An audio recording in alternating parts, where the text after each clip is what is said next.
Hello అండి. నాకు నిన్న కోల్డ్ ఫీవర్ అండ్ షివరింగ్‌తో నేను రెక్స్ హాస్పిటల్‌లో అయితే జాయిన్ అయ్యాను. రాగానే ఫస్ట్ బేసిక్ ట్రీట్మెంట్ చేశారు. అట్‌లీస్ట్ షివరింగ్ అది తగ్గడానికి. ఆ తర్వాత డాక్టర్ ఒకసారి వచ్చి చూసారు.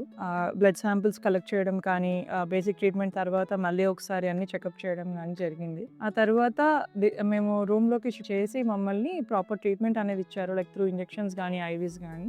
ట్రీట్మెంట్ అయితే చాలా ఫాస్ట్‌గా ఉంది. అండ్ సర్వీస్ కూడా ఇక్కడ ఉన్న సిస్టర్స్ కానీ వీళ్ళు చాలా బాగా అంటే అకౌంటబిలిటీ తీసుకుంటున్నారు. ఎవ్రీ హాఫ్ అన్ అవర్‌కి 40 మినిట్స్‌కి ఒకసారి వచ్చి చెక్ చేయడము. ప్రాపర్‌గా సెలైన్స్ అవి అవుతున్నాయా లేదా?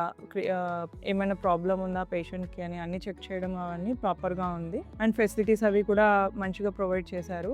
రూమ్ మెయింటెనెన్స్ కానీ అండ్ ఇక్కడ మనకు ఇన్స్యూరెన్స్ ఫెసిలిటీ కూడా ఉంది. So yeah! అంటే ఓవరాల్‌గా డాక్టర్స్ గానీ, సర్వీస్ కానీ అన్నీ కూడా రెక్స్ హాస్పిటల్‌లో చాలా బెటర్‌గా ఉన్నాయి. చాలా బెటర్ ట్రీట్మెంట్ అయితే ఇక్కడ వీళ్ళు ఇస్తున్నారు. Thank you.